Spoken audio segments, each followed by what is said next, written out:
Matt Fontana, and as always, take it easy. The more things change, the more they stay the same. It's not a shock that Kevin Stefanski was let go from the Cleveland Browns. The shots out the door, the idea that this is going to propel the Browns forward and that this was the biggest key to their success and this is going to somehow be a part of the solution, don't know if I'm quite there. Now, you go get John Harbaugh, I'll be singing a different tune. I don't think that's happening. And then you get to the in-house candidates. You get to the quarterback situation. You get to the offensive line situation. You get to Andrew Berry keeping his job and running the coaching search. Seen it all before, man. We've been through this too many times as Browns fans. So we know how it goes. The interviews are hot and heavy. We'll get to that coming up. Cavs? All right, you beat the Pacers. Good job. Donovan Mitchell wasn't out there. We'll get to the Max Strus update on that.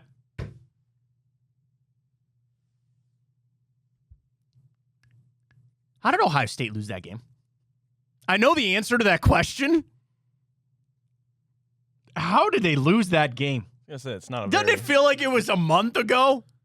We'll touch on it a little bit later on the show because we haven't recorded a show. So our show went on Friday on The Rock last week, and I sounded like an idiot. Not the first nor last time that's going to happen. But I'm sitting here, like, oh, Buckeyes -9, walk to it. And Miami just throttled you in the trenches. We'll get to that. We get a wild card weekend parlay.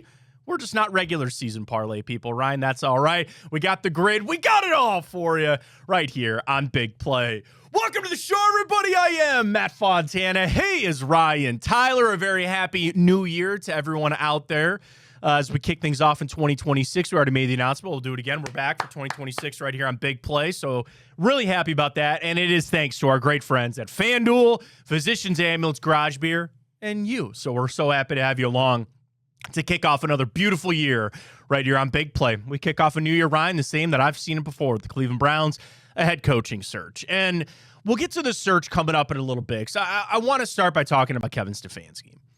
And it had gotten to a point where it was apparent he was not going to be the head coach of the Cleveland Browns moving forward. So much so that it seemed like he told everybody that last week.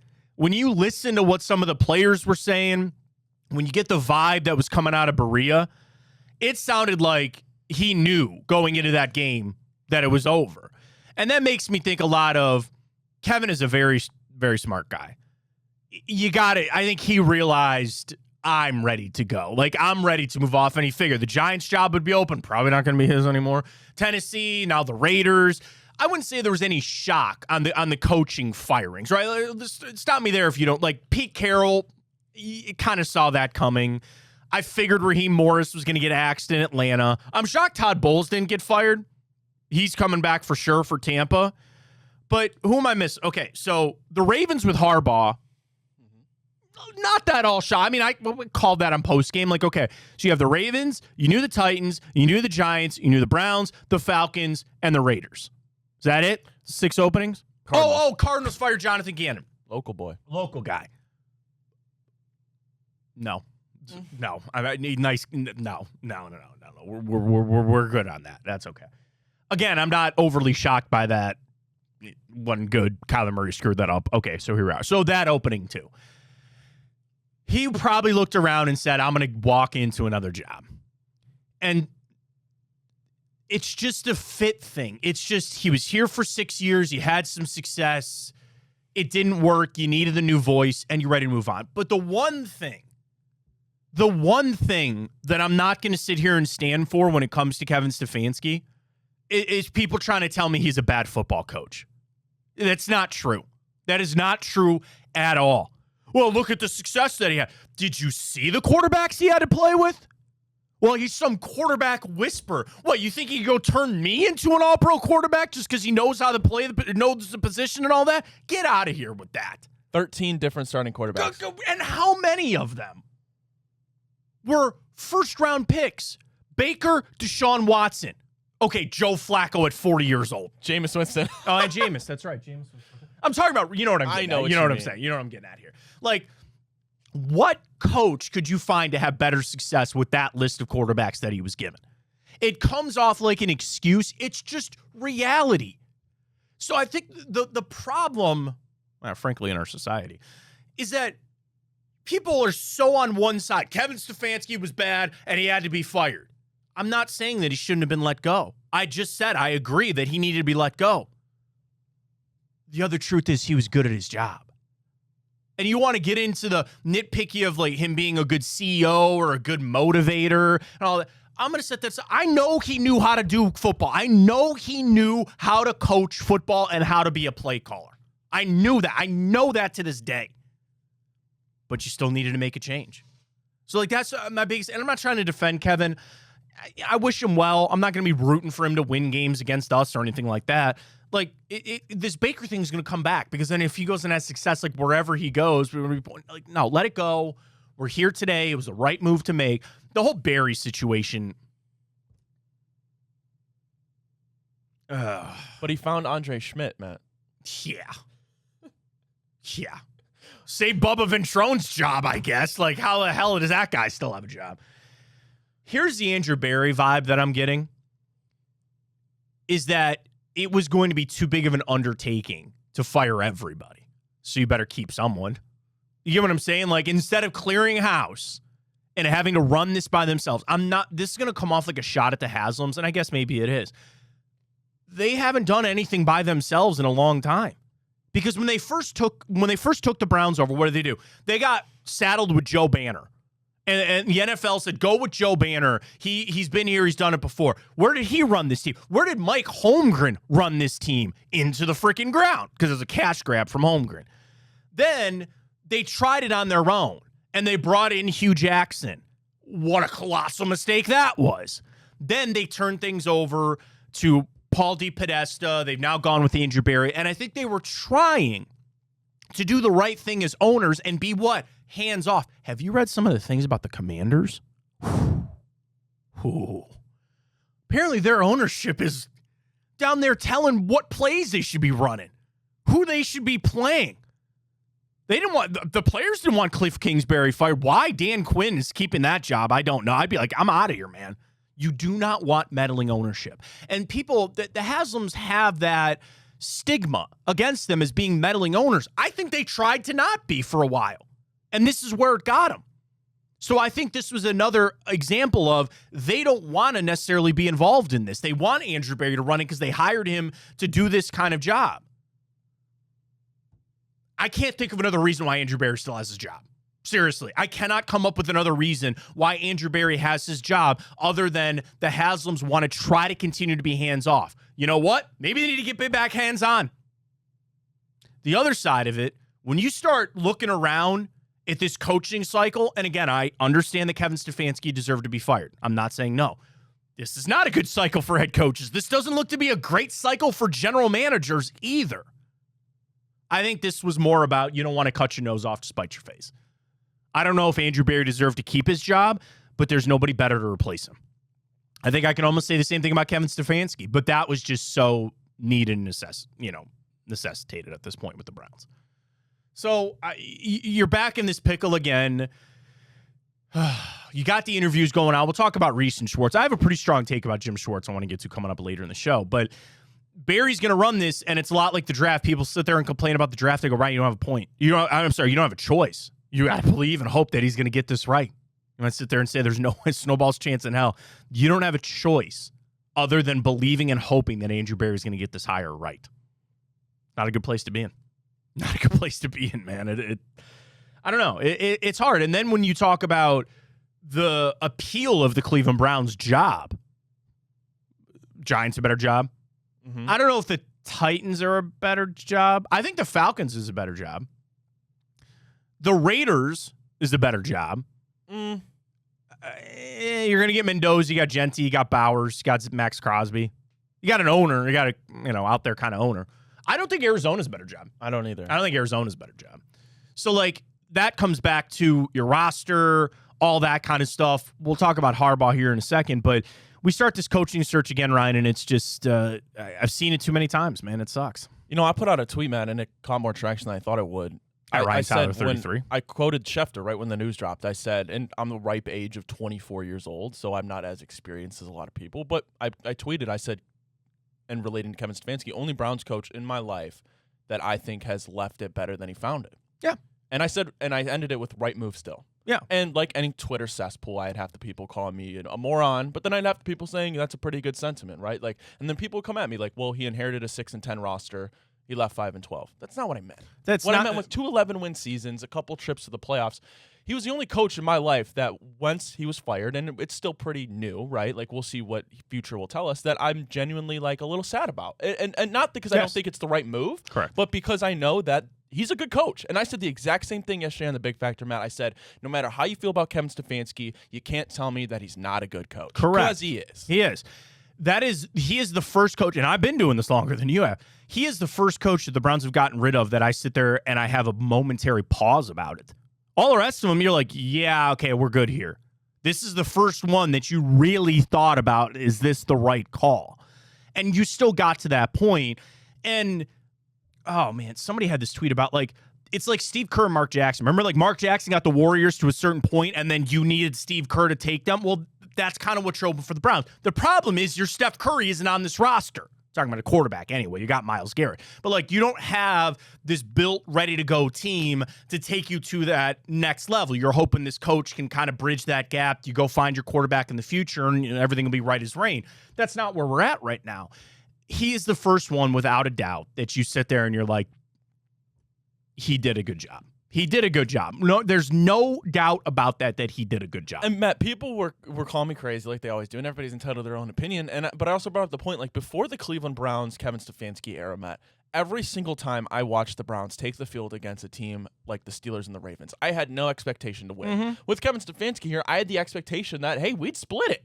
Every year, we would go find a way to win one game against Baltimore and win a game against Pittsburgh. And I know for a lot of teams, that's so what? You beat your division rival one time in a season. Well, we were at the basement, Matt, and Kevin Stefanski maybe brought us to the living room. We're still trying to go all the way upstairs. I get that, but you got to start somewhere. And I thought Kevin Stefanski built a foundation that we can build upon. Here's the thing. It just comes back to the Deshaun Watson trade. It does, over and over and over again. The mess that you are in is because you never found the quarterback. That's it. That's it. And Stefanski overachieved with all of those factors still being a part of it. Oh, Matt, why are you still bringing that up? Because it's still hurting the team. Because you are still here paying a price. Well, we finally got our draft picks back. Yeah, and look how good they were. Imagine if you had them. Imagine if you just would have kept Baker. I don't know. I'm not trying to relive the past. Here we are. But the fact remains that you are still in this situation. You are still in this hole because of the Deshaun Watson trade. That's it.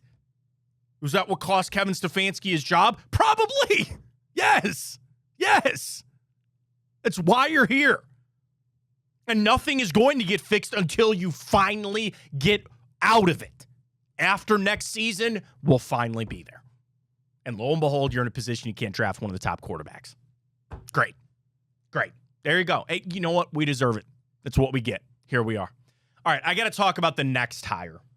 They got Reese and Schwartz up for interviews. We're recording Thursday morning. You'll watch this Thursday night on Big Play, Friday on the Rock. Talk Schwartz. We'll talk Harbaugh. Sorry. I wish. But I don't think so. We'll talk about all that coming up right here on Big Play, presented by our great friends at Physicians Ambulance. New year, new you, new career, potentially.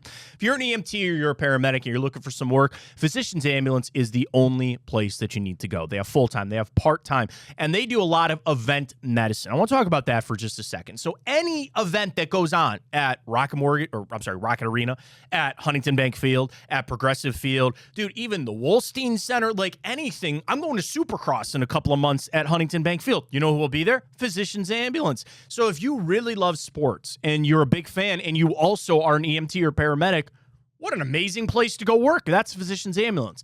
Beyond that, they have some of the most advanced protocols right now. They invest in continuous education, advanced care capabilities, and they invest in their employees. You work for them, they're going to be investing in you. They have managers that have your back. It is a glorious place to work. And one of the newest fleets of vehicles, and I was talking to Jason not too long ago about just how much goes into buying an ambulance. Like, you don't think about it, and it's a lot of money, obviously. But they spare no expense about getting the best equipment for you to go out there and have a positive impact on our community. And when you go to work, don't you want like the newest, nicest stuff? They have that at Physicians Ambulance. It is an amazing place to work. Go check them out. They have 8 locations too, so you're close to one. I can almost guarantee. Well, I don't say guarantee it, but you're Brecksville, Satellites, North Ridgeville, Menor, Kent, Warren, Ashland, Worcester, and now Columbus. Are you close to one of those? Probably, maybe. I don't know.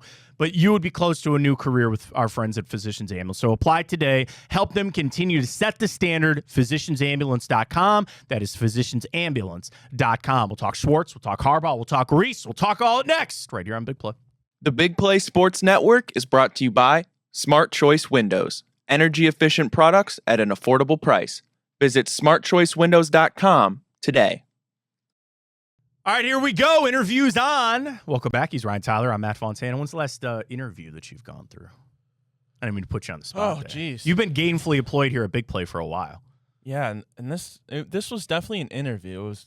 Oh, sure. Yeah, I don't know if I necessarily interviewed with Dave and Ken. Right. It was like a meeting. Like they knew who I was and all that. I'm trying to think the last interview, like true interview that I went through. It had to been college, to be honest with you, because I pretty much have been here right out of college.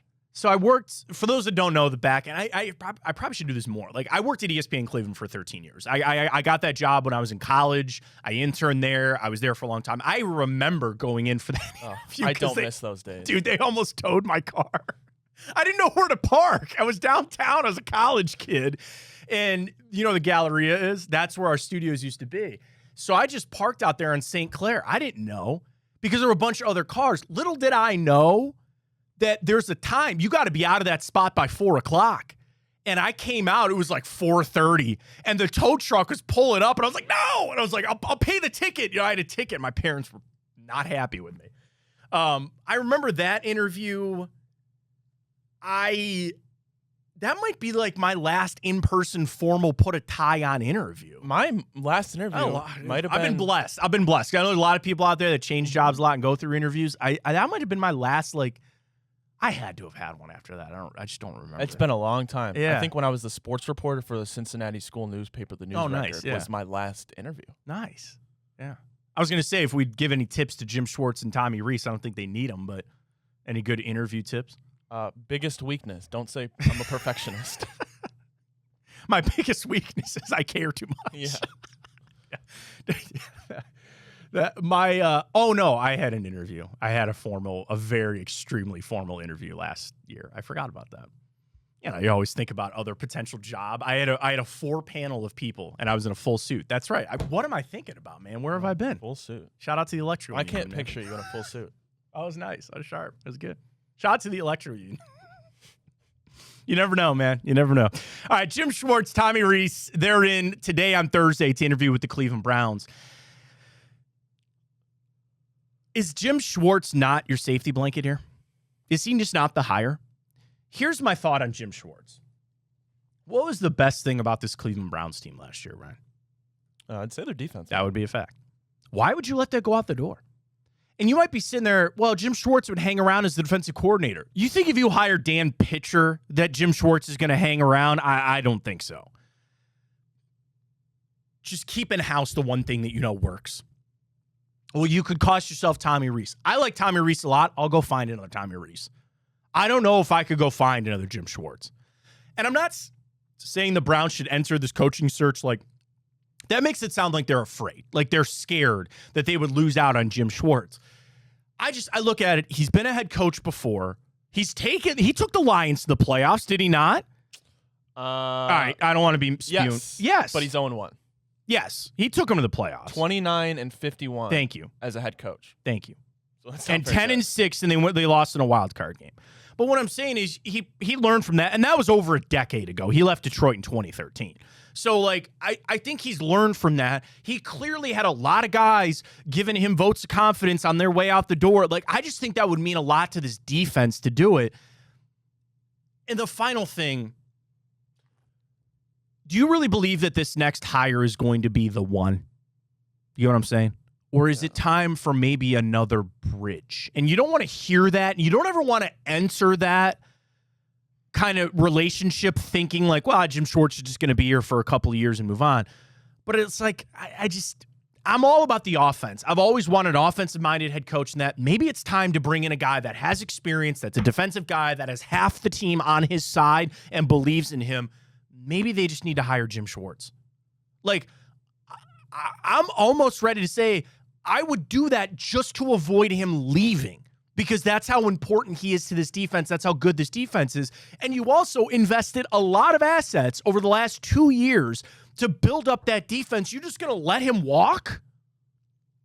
I don't know if that's a good idea. So are you under the guise that if Jim Schwartz is not the head coach, he will be leaving? I would think so. Okay. Now, here's the counterpoint. There will be other jobs. And I don't think he would take a job that he's not the defensive play caller. But, like, it's not out of the realm that he just follows Kevin Stefanski wherever he goes. He goes to Tennessee, he just take over that DC job right there. Dallas, that defense. Good luck with that. You want to take that job? Sure, go ahead. You be calling plays. Brian Schottenheimer's an offensive-minded guy. You can go Arizona. And I haven't heard Jim Schwartz brought up for any of these other jobs.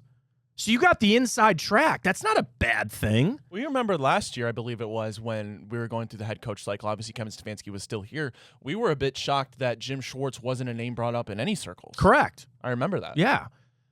So I just think I'm not saying don't do these other interviews. I'm not saying, because Daryl Ryder, and this was such a fantastic point from Daryl Ryder from 92.3 The Fan. These interviews aren't always about head coaching, like was Arden Dirty, the guy from Seattle. England right? Faded. Yeah, he's interviewed here before too. Very smart, very good, but he doesn't call plays for Seattle because Mike McDonald does. So maybe he would just want to step up if they needed a defensive coordinator. Dan Pitcher maybe just wants to call plays because he doesn't in Cincinnati. Cool on that. Please do not hire Dan Pitcher as the head coach. Please, for the love of God, don't do it. They just lost to the Browns. Don't we do it. No. Here's the other thing. I'm not reliving this. You are in a pivotal point of the Browns franchise right now. I cannot have somebody else learning on the job. Dan Pitcher. No. And maybe they hire him and he takes us to the playoffs, save this clip, and I'll eat my own words, man. But, like, not him. Please, not him. He could be the OC, and I think that's, again, a lot of what these interviews are about is just making connections for other future jobs. Like, now, and I'll say the same thing about Dirty. Like, no, he's not done it before. I cannot entrust this time of the Cleveland Browns to another guy trying to learn on the job. I can't do it. I looked this up. The Haslam's have hired 6 coaches. 6. 4 of the 6 were first-time head coaches. Shermer, Pettin, Stefanski, Freddie Kitchens. Greg Williams and Hugh Jackson were the only ones that were head coaches before. Greg was just the interim. Somebody's done it before. I just keep coming back to Jim Schwartz. To Tommy Rees, I kind of feel the same thing about Tommy Rees as I do Dan Pitcher. I can't have somebody learning on the job to do this. I just can't. You need stability right now. Yeah, you need to fix up the offense. I'd be more concerned about that if you had a young quarterback in here that you needed to develop. The Shador conversation, how much time we go? We'll try to squeeze that in a second. But like Tommy Rees, I think he did a great job. We'll find another Tommy Rees, kind of where I'm at. John Harbaugh, he ain't coming to the Browns, man. I want him. You can't force him to come to the Browns. You just can't. So tell me why. I'm not saying it's gonna happen, but tell me why you think that's so far-fetched. Because number one, he's got his pick of any other job, right? Absolutely. And the Giants' job stands out. They have a young rookie quarterback that showed promise. You have Malik Neighbors. You have a bunch of first-round picks on that defensive side. You got Scattaboo. Like, and I know New York kind of gets a dirty rap because, like, the Jets are so bad. The Giants are a pretty stable organization. Like, I would go work for the Maras. Like, I actually believe that they know what they're doing. Now, Joe Shane's staying on the job as the GM. Like, take that for what it's worth. But I think that's a pretty stable job. The other thing about Harbaugh, you really think Andrew Berry's going to hire him? Because he would instantly come in here and have more power than Andrew Berry. Good, man. I'm not saying no. But, like, that's something that there was a report from Jordan Schultz that John Harbaugh could have enough power to pull what Liam Cohen did in Jacksonville. He gets the job, and a week later, they fire the general manager. The general manager's running the search. If there's an idea in Andrew Berry's head that that's possible. He's not hiring John Harbaugh. And they'll hide behind we didn't even interview him because he already got the Giants job, or we already know through the back channels that he's not even interested. If I'm John Harbaugh, I wouldn't be interested in this job. I wouldn't be. Hey, man, I know he's from Cleveland. His mom went to Shaw High School. He went to Browns games when he was a kid. He's not taking this job. And I think Mary Kay brought up a good point this week, too, where, like, the Browns don't want to look like fools either by interviewing him and then losing out. Like, it's almost like it's a waste of time. Now, I hate that argument. I know, because, like, I guarantee you they made the phone call. I guarantee you that they would write a check for whatever money he wanted. Bro, you can't force him to take the job. And I think it's a bad job.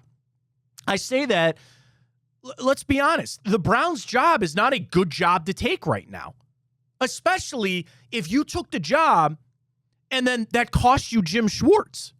And you say, well, you still have Myles Garrett. You still have Denzel Ward. Yeah, but the guy that stirred that whole pot, he's not here anymore. And then on offense, what are you doing over there?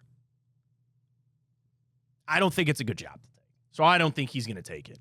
To Shedeur, just to wrap that up, because there's been a lot of just anger and debate this week. It's just the Shemafia. Dude, why can't everybody just not live in the world that Shedeur is what he is? He looked like a 5th-round drafted quarterback. Oh, wait a minute. All the things that people brought up in the draft process came to fruition. Wow. What'd you expect? And also, I can't sit here. Would you put your livelihood on Shedeur Sanders being your starting quarterback, Ryan? No. I wouldn't either. No. So why does this have to be some huge narrative and huge discussion piece about whether he's getting done wrong or he should be the starter, no questions asked? It's neither one of those things. Because it draws clicks. I get it. People are so angry about that. I'm just call a spade a spade. He looks like a 5th-round quarterback. Do I want him cut? No. I don't want Dylan Gabriel cut either. They're here. Bring him in. Who cares? Figure it out. But you're also not going to be able to use that as a piece to pitch to a head coaching candidate that you really want. Ooh, come work with Shedeur Sanders? Come on now. Use your brains, please. Not you, Ryan. Not even half of you out there. Not even a lot of you out there. Just come on. Seriously? It's where we're at. You're right. It's the off-season. People are bored, so they're just going to get on these Shedeur Sanders takes. And I guess we've been doing it all season, so we should be well prepared. Speaking of all season, I cannot believe this. I can't. I can't. 0 for 18. We hit this one. It turns it all around, right? It does. It really does. FanDuel parlay, wild card weekend. It's coming your way next. The Big Play Sports Network is brought to you by Garage Beer. No bitterness, no frills, no IPA, just beer-flavored beer. Find local retailers who sell garage beer near you by visiting drinkgaragebeer.com. Oh, it is that time. Wild card weekend. This is one of my favorite schedules in the NFL season. 2 Saturday, 3 Sunday, 1 Monday. And you know where we're betting, baby. FanDuel. Welcome back. It's the Matt Fontana Show right here on Big Play. Ryan Tyler alongside as well. Catch us on Fridays on The Rock. Presented by our great friends at FanDuel. You know what I jumped on the other day? Maybe I have it today. Wait a minute. Hold on. Hold the phone over there. The best. They have the wild card weekend. Like you pick, like the cards come up. Yep, right here. Your NFL playoff wild card. You click claim now.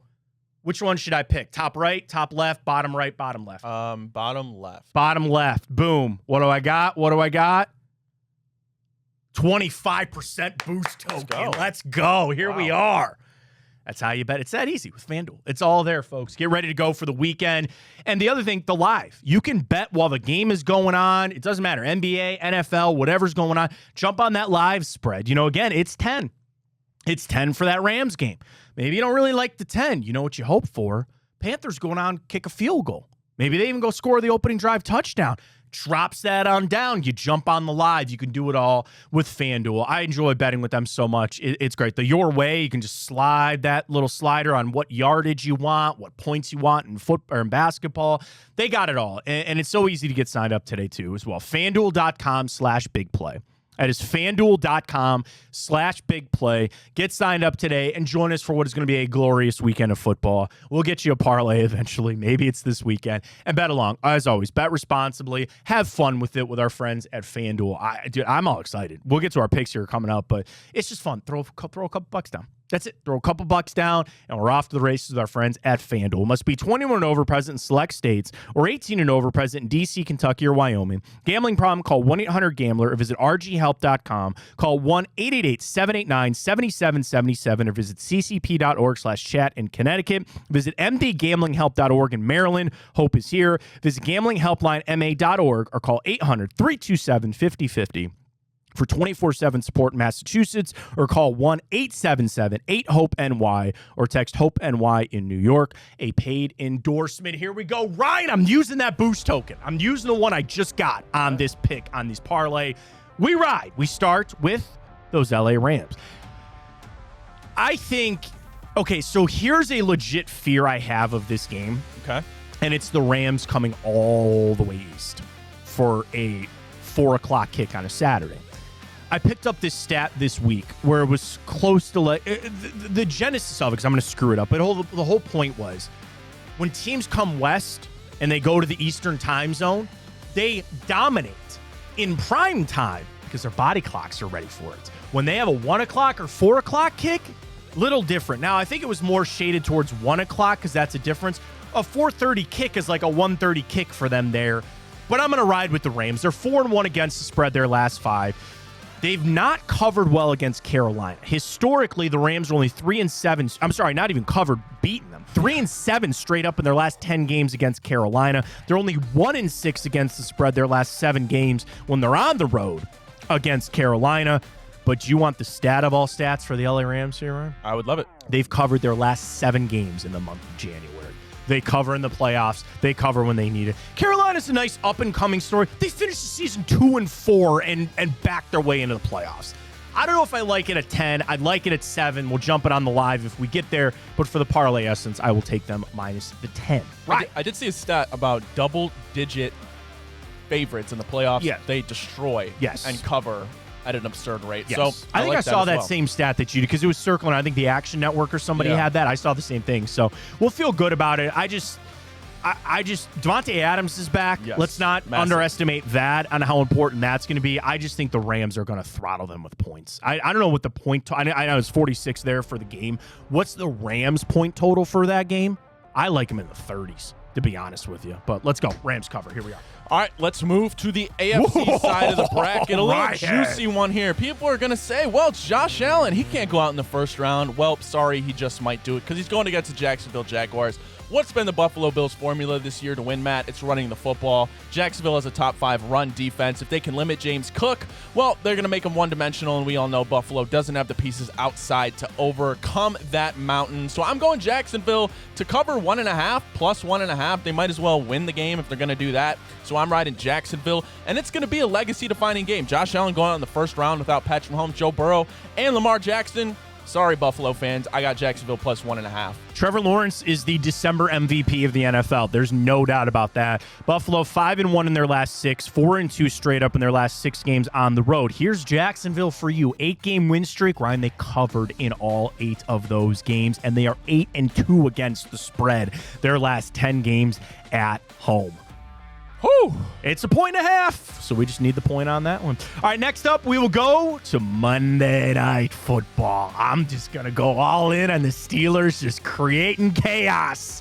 I'll take them plus the 3 at home. I love that Ravens game for them. I felt strongly. I'm a little shocked they won, but I figured that they would cover in that. I think they roll this right back over to this game. I do. Like, I know C.J. Stroud has, been better of late, but, I just don't know if I buy into Houston's schedule down the stretch there. This is a more of a buy of I'm not buying Houston.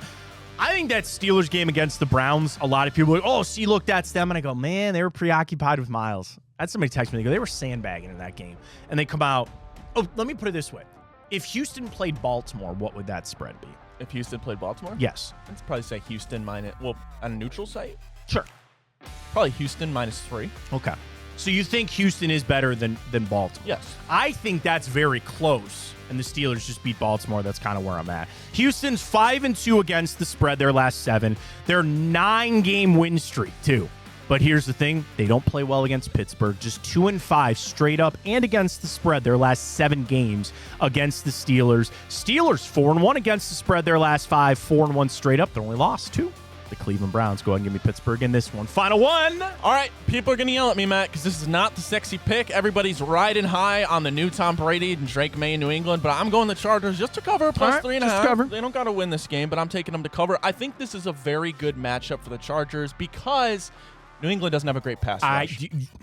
And here's the thing. That's the thing. Chargers tackles both going out. Their offensive line is not good. Can they make a run? I doubt it. I don't think you can win multiple winner-go-home games without a good tackle duo. So that's the thing. But they just got to cover this one plus 3.5. I think Justin Herbert's going to do enough because that pass rush isn't there for New England. I'm sure Drake May is going to get this game win home. But again, it is his first playoff game. I like Jim Harbaugh in the playoffs. I know they lost to Houston last year. But again, they're just going to have to cover the plus 3.5. I like the Chargers to cover this one, Matt. Chargers have only covered 2 of their last 7 games on the road, but they're on a 4-2 against the spread. Their last 6, they're 7-3 straight up in their last 10. They don't play New England well, but this is a big historic one. Chargers are just 2-7 straight up and against the spread their last 9 games against New England. For the Patriots, 13-1 in their last 14 games. They've covered 4 of their last 5. Watch for the over. The over has hit 6 out of New England's last 7 games at home. It's a ripe 46. I like that over too. That actually probably is my favorite play of this. This is a dicey game I kind of stayed away from, but I like the over that 46. There you go. All right, final one, 11.75, and I'm going to hit that boost. We've got 3 teams covering the plus points. Got 3 dogs. Yeah. Got 3 dogs. Got a road dog, got a home dog, 2 home dogs, and a giant road favorite. Here we are. Get signed up with our friends today, FanDuel.com/bigplay. I want to touch on the Cavs. I guess we'll do an autopsy on the Ohio State situation. It's been so long, but here we are. We'll get to it coming up. Fontana Show presented by FanDuel, Physicians Ambulance Garage. We're back right after this.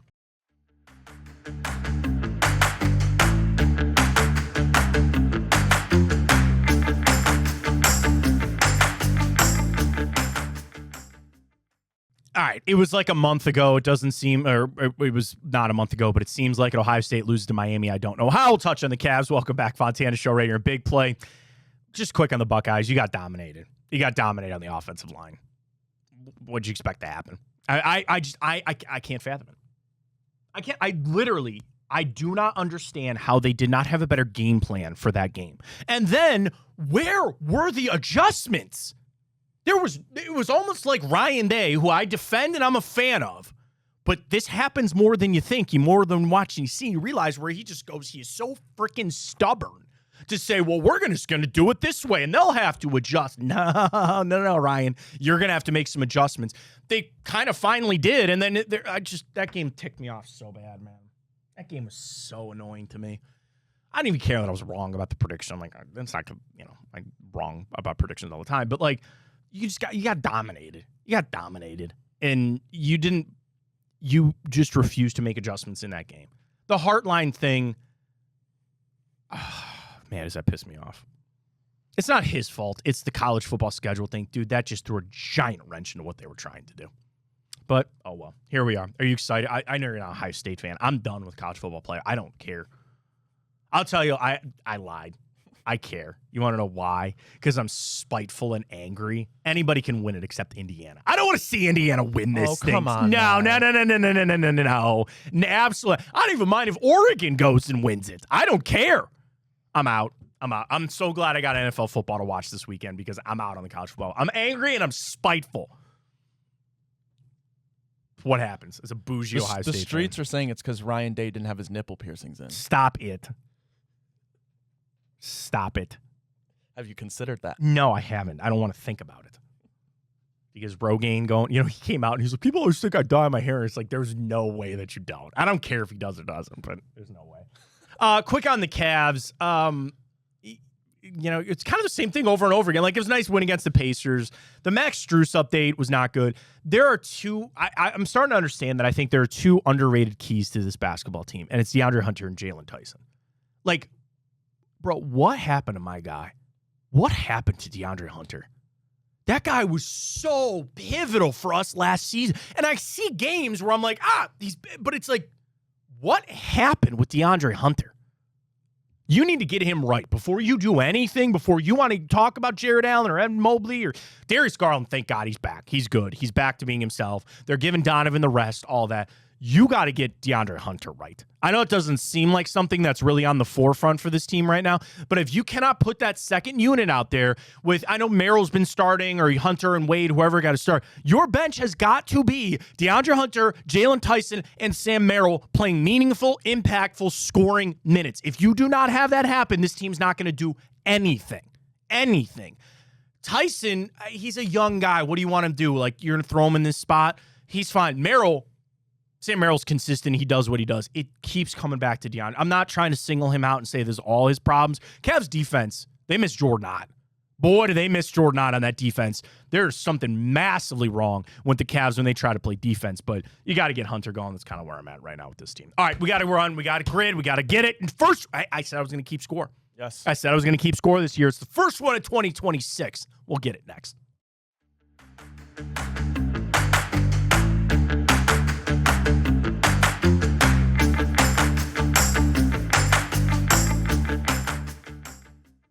All right, new year for the grid, and this time we're playing for keeps. Let's do it. Not really. We'll see how it goes. I told Ryan if we finish above 500, we're going out to dinner. So let's start 1-0. Go. All right, 1,000 yards rushing in one season for the Kamara. Saints. Probably Mark Ingram, but Kamara had to have had it. I would think so, but that dude's a demon catching passes. Like, Just go, Kamara. That's why I was like, I'm not sure he did it. Are you serious? I'm not sure he did it. Let's just keep playing. That's I was mad. I was a little worried he didn't do it. Okay. Chargers. I'm assuming LaDainian Tomlinson did it. He caught a lot of passes too. Jets. Brees. Yeah, How's Alvin Kamara never gotten 1,000 yards I was rush? worried, man. He's a demon catching passes. Good Lord. Falcons, Saints. Just feel horrible now. I know. Oh, man. Something's screaming to me there, and I can't even put my finger on it because I'm just so angry about Alvin Kamara. All right. Let's open it up here. All right, Mario. Let's just go down the row. Mario didn't play at any of those other places. Matt Ryan didn't go to any of those other places. Cousins is there now, but he doesn't work. Favre didn't go to any. Oh, no, Favre, Jets, Falcons. You can do that down at the bottom. Falcons, Chargers. Something's screaming there. Oh, it's I wanted to say Khalil Mack, but it's not him. It's somebody. What is that? I can't think of one. Okay, you want to move on? Yeah, we can try the Commanders. They always screw us up. Chase Young. And yeah, I forgot about him. Mm-hmm. Had a really nice little career resurgence there for Chase Young. Good for him. Washington always gets us. I know. They're always tough. It's not Darren Sproles. It's not Adrian Peterson. Mm-mm. Did Adrian Peterson play for the Jets? No, I don't believe so. No, I don't think so. Sean Jackson, no. No. Pierre Garcon, no.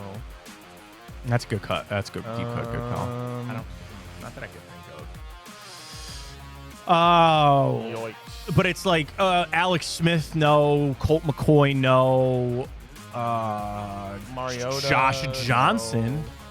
Yeah. I'm pretty sure Josh Johnson actually works there. For the Chargers as I well? think so, yeah. I mean, if this doesn't work. Yeah, we know we're cooked, but. I wouldn't want to start the year. I don't want to start the year. I don't know what to tell you. Here we are.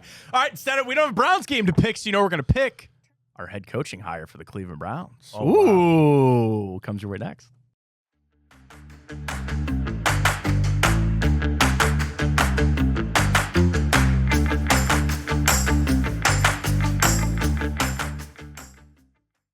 All right, welcome back, Fontana Show. So appreciate everybody joining us. Thursday nights, we're back to Thursday of the holidays and all that. We're back to Thursday, 7 o'clock on the YouTube side of things, on the Big Play channel, at Matt Fontana Show. Please, if you can, if you're on Twitter, drop us a follow there. We'd very much appreciate that. He's Ryan Tyler. I'm Matt Fontana. Fridays Rock, presented by FanDuel, Physicians Ammons Garage Beer.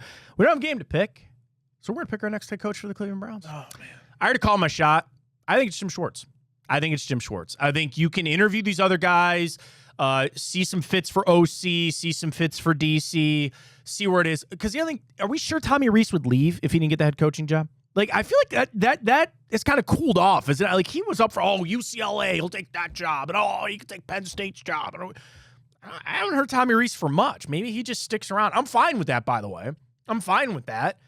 I just continue to say, the best thing about this team, and frankly, the only prayer that you had this season, why would you mess with that? Your defense is elite and Super Bowl caliber. Bring all the guys back, which you are. Andrew Berry said that in his end of season press conference. He goes, what do you say? Every starter except for one on that defense is on a long-term deal. You know the only one who's not? Ronnie Hickman. Ronnie Hickman is a restricted free agent, so they'll get him a deal. He'll be back. That's it. MJ Emerson, I know he's injured, but get him a contract.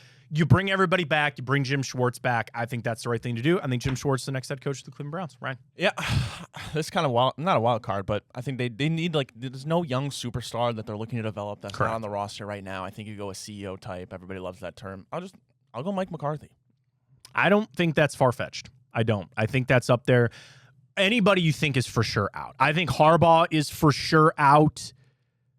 I don't even know anybody else they've been rumored Other about. prediction that I have, and I said it right away when they fired Harbaugh, Yeah. I really think they're going to kind of, in Baltimore, a little philosophy change. With Lamar Jackson, you got to go within his prime and offensive shift. I think they hire Cliff. I was going to say the same exact thing. Yeah. Same exact thing. Second that dropped. That seems very much like Cliff Kingsbury See there what he for did it. with Jane Daniels.